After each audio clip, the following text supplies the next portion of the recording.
Malam gwa jikot la da yamala ajan gwa me chaban kiya ko bana lesson en dietien bana ki lesson dum yom khamis bana la ko la ta la ko chita ga ker ga jan pek no kene jan ku yana link jan tama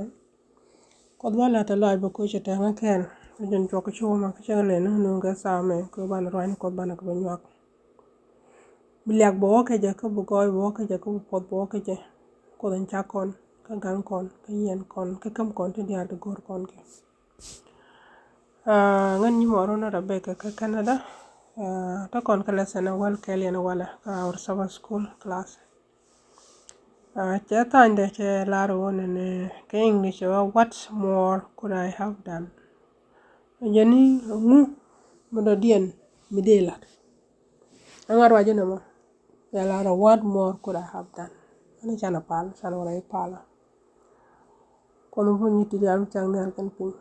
wadin man am kono la ti tan la ko joro non ka ban wala wadin ko bor wan ti ba wonyo ka tu ke yin ko mu gwa yin ko mu ko lode yin ko mu gangat ke yin ko mi rane bod ko yom ne re ni ko ke re ko ni ko wadin ti ni ko bene mo ki yidu mo ngwara ro ara malada mo ki yidu ka bene de ko de len ke jogo wadin ko mo ki yidu ko kala ramai read loiran ini yekot ngware rode je read loiran kwarte jiyo kune touch ketedu yedu kwadin no mene te kama bene lan kama bene ladan tama ke bene linga tena kane ke yom nei te jidi dial shudu kat ki ngware amen gwa banore roin kon German cha title cha la do to kon kala sanan wal kalien ya to kon tino wala lesson wal kalien roje ke o cha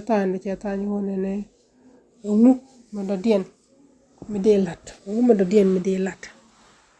e ki ngu mo de lado mo go ikona ngar wajo mo do mo kona ngajo ko warano ko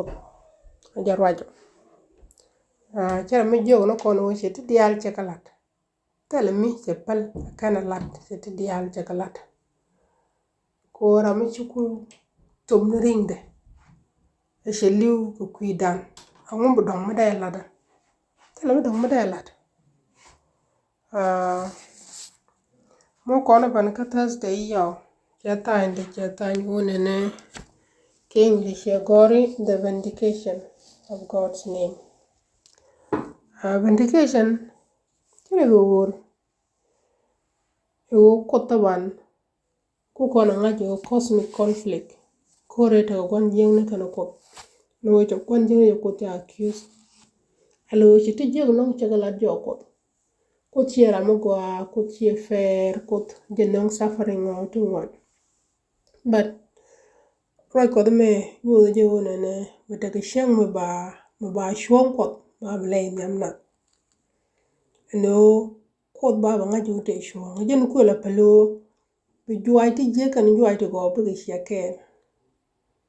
ke shade che shade wona ne shi kon ka ga yo piet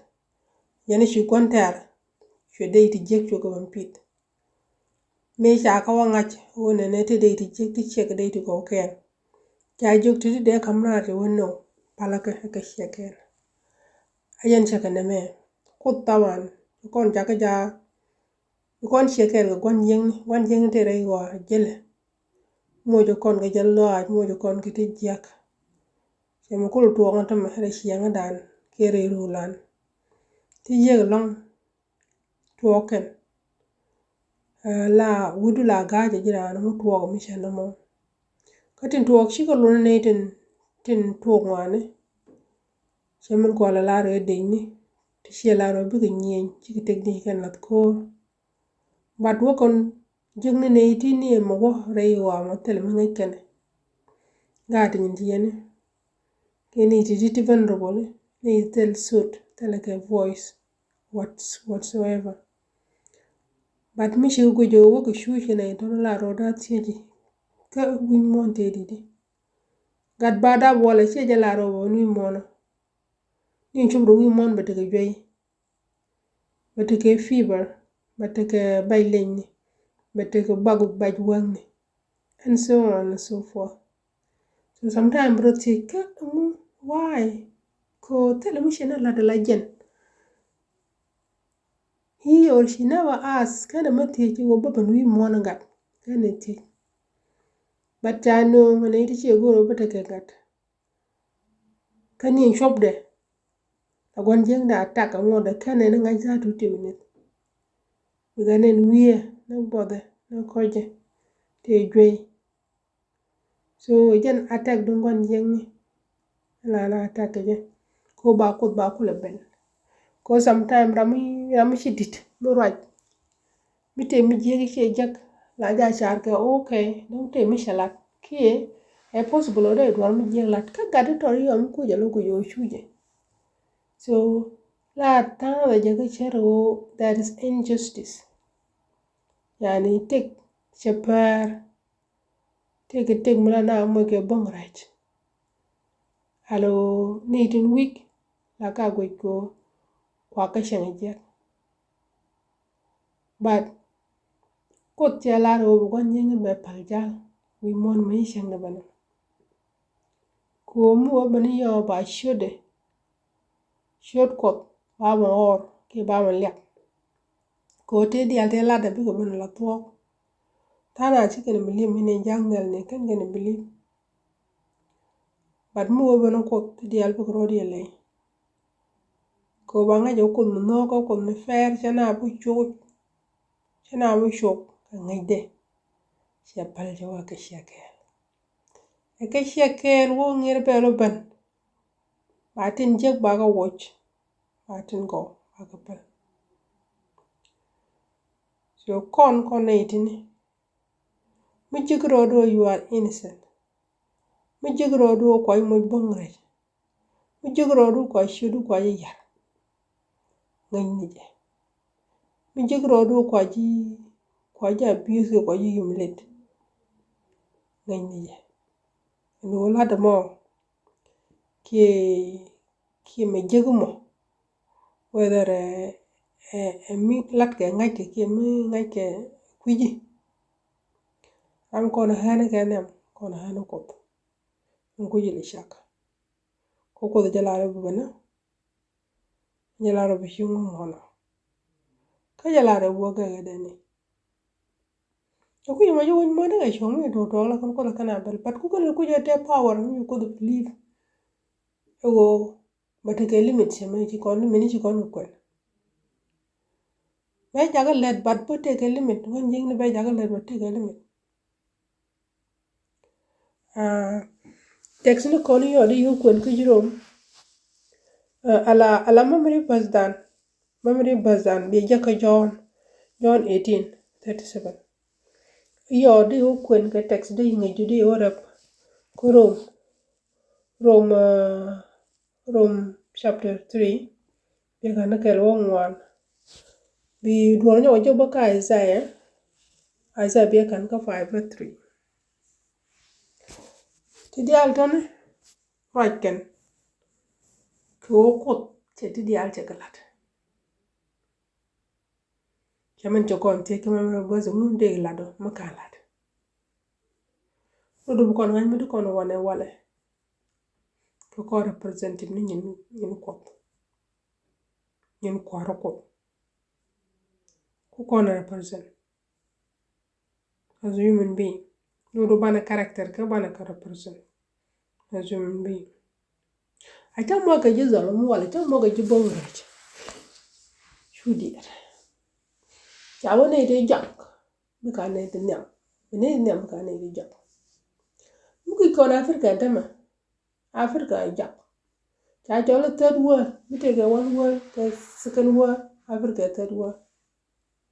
but ko la ngaji diwo chama ko dola ne ti nyam mi ka ne jak ne jak ka ne te nyam ko na ne ta ko na ne do do ashija ya ngaji one day ko ro de beli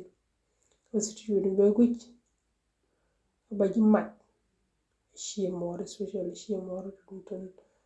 to nogi che kon ta kon yuwa to kore wa wana me hello wan jing no mo na confuse me di ko ba ko ba be but me to kon rejuwa to kore wa kon nga jo to kon ko kot me wi kon du kon break you kon check kel rewa kede wal je ta pi do gon jing but kot mi de kon mi je ro ru chai mo bong rech go ji ro ru chai bel cha ji zolom cha ja abuse cha ji lende can come your right when you will your name will be vindicated your ban you should be ban ba shul ko ba jo wor okay chama Jesus ke ko nyal babu chul ko ba mo wor to wetele mi to whether mu go ake mi je mu kana garpin ken di ya che garpin jen kul tik lugo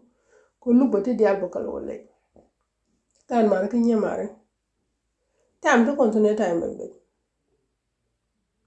sempre la corona bum kar wani ko te la ne jak ka ne ngon nyam I believe Africa ke sa Sudan gotin gokke wo ko gotin tapin kan be na nyam do jaman talar ka isa 18 wona ne ine de barba to told his Moses skin te very aggressive kan be ke give kan nan ka zai nguna ko la nji wasen wol tinte ko ngani wal lu ko tinte ko ne te pal ter gien kan pal kontinto badan su ko da laro ne ni jak kan nem kan ni jak tere jarira ma South Sudan bu ko da rescue Africa bu ko da rescue ka bu ko bu kana ngai ngani ne chaga gat ko to ko ken do winde ju ko ngati ko ko bu kana ngati ngani mi di ngani mu ko ka bu give bu kana non ko ka bu ko bu lo jente ak je ko mu ngaji la character la ga kana la do ko Jesus mete wi mon chazo lo mu ko to ngon bat kana dier kana roter changa jo to dum tete that's why his name is vindicated so man balane ye wo lo dan bum ko te dia to goto to ko kete lo dan bum re ngada ko ngani bi bana jek sometimes we focus getting jek ne first we focus tin ada young kulu gano you want to be away in it awen mi chikora che riam ko riame liuna ko kriam na kana to kon ke different world I don't know how many world but come to the reality no kon stream no kon mo ko bom kulo go kor ko beta kon kel bo kon lok kon mo ko nok humanity kon mo ke courage kon mo ko kon to nok ko ban ko protect ci kon ko bi ham ko yen ko man ne cela no bana ni ko Allah de ci tek ne ti jaban kala to woro ko bay yup ka bay pe ko ta yentena so ba ko ka pal ajen mo bo nyedi dial ko ni ci ko so ba la ci talla ki jan sa me ko ajen ko mo bo nyedi dial ko adila ci la ki ko to ci lat nga wadin te kane kon South Sudanese loy da jete wadin eno ngoro ko na protect chang wadi je wokana wida wene ni chang wadin ngene tedu teten ko tedu jen ku tongo wadan wan jen ku ko hol wadin mi ci kapal win mon ma dara mat ngoro bo